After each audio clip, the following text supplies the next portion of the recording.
Ever wondered why sexual stimulation causes a surge in dopamine levels that outpaces any other natural reward? It's because, from a genetic perspective, reproduction takes precedence over everything else, even eating.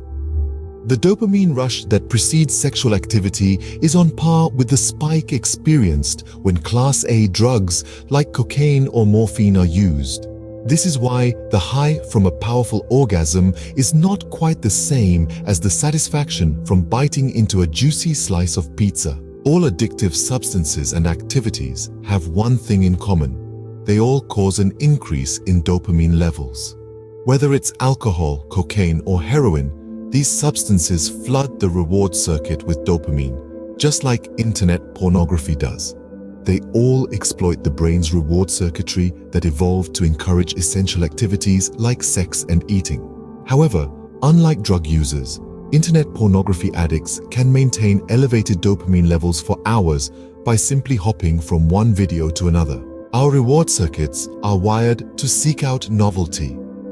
This quest for the new is what drove our ancestors to explore uncharted territories, discover new resources, and find new mates, ensuring the survival of our genes. This innate desire for novelty is also why internet pornography is so addictive. Consider this. People who are addicted to internet porn often have multiple tabs open in their browser. They are hooked on the novelty of the material, not necessarily the sexual content. Many admit that they rarely watch a porn video to completion, choosing instead to surf from one video to another in search of novelty. This brings us to the Coolidge effect, an unnatural stimulus that internet pornography exploits. Named after an anecdote involving former US President Calvin Coolidge. This effect refers to the renewed sexual interest that a male exhibits when exposed to a new female, even after exhaustion from previous copulations. It's a result of the brain releasing less dopamine for the current female, but surging when a new female is introduced, promoting genetic diversity and ensuring no female goes unfertilized. This mechanism is also at play when we consume internet pornography.